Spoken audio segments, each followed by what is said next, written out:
Certamente você já viu alguma notícia ou reportagem, provavelmente dos Estados Unidos, onde uma empresa foi condenada a pagar uma indenização milionária para alguém. Ou porque foi encontrado algum objeto dentro de sua comida, ou porque a pessoa sofreu algum tipo de discriminação. Nos Estados Unidos isso é muito comum, há inclusive uma indústria do dano moral, como dizem. Porque lá a indenização tem um caráter muito mais punitivo do que em outros países. Recentemente, inclusive, houve uma decisão da Suprema Corte Americana em que uma empresa foi condenada a pagar mais de $1 milhão para um empregado que foi demitido por conta de uma discriminação por conta de sua idade. Ele era um idoso e foi discriminado e por isso demitido. No Brasil a coisa é um pouco diferente. Meu nome é Gabriel Ávila, sou advogado trabalhista, também especialista em direito tributário e se inicia aqui mais um vídeo dessa série direto da fonte. O STF, o Supremo Tribunal Federal, proferiu uma decisão recente validando, considerando constitucional, o artigo 223G da CLT. Um artigo que desde 2017, quando ele foi incluído ali na reforma trabalhista, passou a prever alguns múltiplos e limitadores para indenizações por danos morais.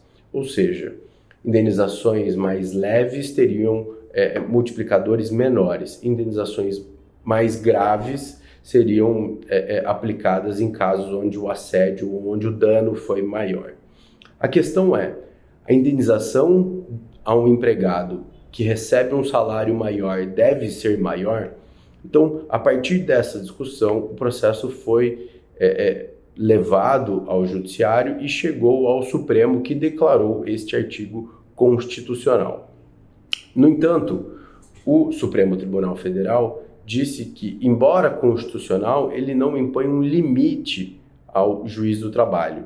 Ele é apenas uma referência que o juiz do trabalho deve utilizar para que se evite um enriquecimento sem causa, para que se evite uma indenização desproporcional, pois o juiz deve considerar vários critérios, dentre eles a capacidade financeira do trabalhador e da empresa, até porque ele não pode condenar a empresa a pagar uma indenização que resulte em dano à empresa também, ou seja, ele deve manter a empresa saudável financeiramente e deve indenizar o dano.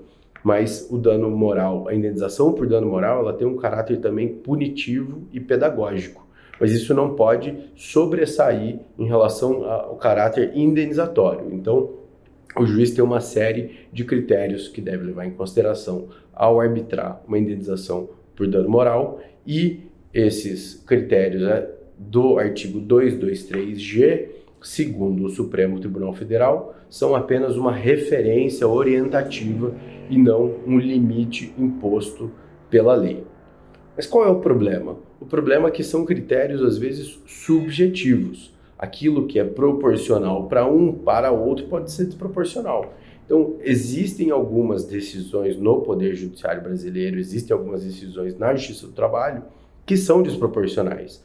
E, por isso, processos em que se discutem o valor de indenizações por dano moral são muito frequentes, seja porque o trabalhador entende que aquele valor é irrisório, seja porque a empresa, às vezes, entende que a indenização no patamar que foi estabelecido na decisão judicial é exorbitante e pode, inclusive, gerar danos aos outros trabalhadores, dado que a empresa não vai ter caixa para pagar aquela indenização e pagar os salários das pessoas, por exemplo.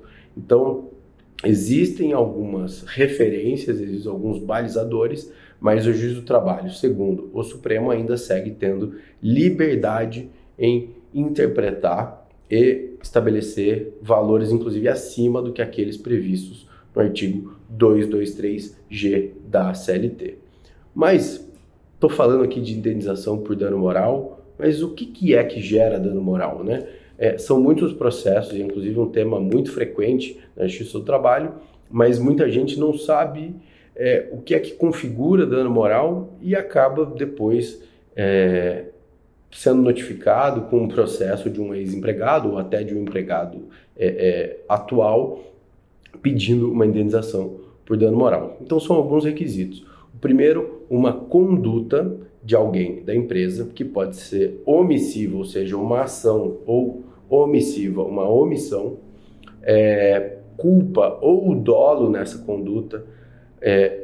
Isso significa que a pessoa teve vontade de fazer ou assumiu o risco de fazer, se portar daquela maneira e agindo ou sendo omisso.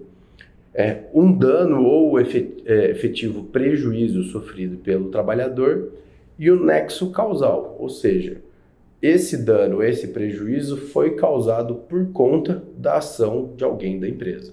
Então, uma coisa tem que estar relacionada diretamente à outra. Então, se tiver o dano, mas não tiver uma ação que seja comprovadamente ou uma omissão comprovada de alguém da empresa, não existe um dano moral a ser indenizado. Existe apenas um dano ou um prejuízo, mas não há indenização a ser paga. E o oposto é verdadeiro também. Se tiver uma conduta de alguém da empresa, ainda que com dolo ou culpa, se isso não gerar um dano para a pessoa, para o trabalhador, for um mero aborrecimento, por exemplo, não há indenização por dano moral a ser pago. Mas vamos citar alguns exemplos aqui que, segundo a Justiça do Trabalho, podem gerar dano moral. Em áreas comerciais, por exemplo, de empresas onde há cobrança de metas, exibir um quadro com a produtividade de cada trabalhador no mês, especialmente se você expuser aqueles que tiveram de pior desempenho, mostrando, olha, aqui não é parabenizando apenas aquele que teve um bom desempenho, mas mostrando, olha, esses aqui foram os piores, que não bateram a meta, que não apenas deixando de premiar aqueles que não tiveram um bom desempenho, mas demonstrando a todos que fulano, beltrano ou cicrano tiveram um mau desempenho, isso, além de um mero aborrecimento, isso pode gerar sim um dano moral indenizável. Que mais que é normal ou frequente na Justiça do Trabalho? Ameaças de demissão. Então, quando você chama um trabalhador ou no meio dos outros trabalhadores, dizendo que aqueles que não baterem a meta ou aqueles que não cumprirem determinada obrigação ou aqueles que não se comportarem de determinada maneira serão demitidos, isso pode configurar um assédio moral organizacional e também um dever de indenizar. Então, se você precisa fazer um feedback e conversar com um trabalhador, com um colaborador, falando, olha, você não está desempenhando uma função legal, a gente está te dando aqui mais uma oportunidade, é importante que essa conversa seja feita a portas fechadas para que a pessoa não seja exposta diante de outros colaboradores. Que mais?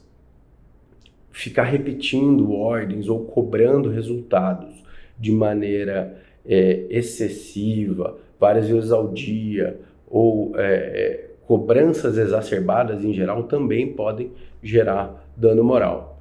É óbvio, existem outras situações mais claras também, como xingamento, ofensas diretas, constrangimentos causados por um superior ou até por alguém que está no mesmo nível hierárquico, porque hoje entende-se que o dano moral ou assédio moral não necessariamente precisa ser praticado em linha hierárquica, então colegas do mesmo nível podem sim causar dano moral ou cometer assédio moral. Existem outras situações como ignorar um trabalhador ou esvaziar as suas funções, ócio forçado, essas são outras situações que geram dano moral. Então, é preciso que se tome cuidado com algumas situações que podem gerar constrangimento, especialmente se isso acontecer na frente de outras pessoas. Esse é um dos principais requisitos, né, que é onde quando as pessoas se sentem constrangidas, que elas se sentem constrangidas na frente de outras pessoas.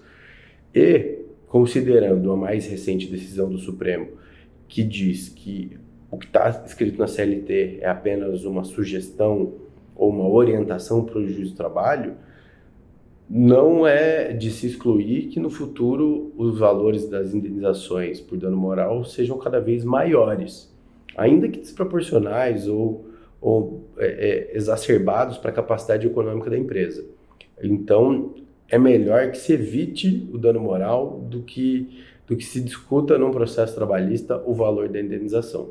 Então, esse era o tema de hoje. Se tiverem comentários, sugestões, deixem aqui abaixo, a gente sempre acompanha, estamos sempre respondendo, tá bom? Meu nome é Gabriel Ávila e vamos em frente.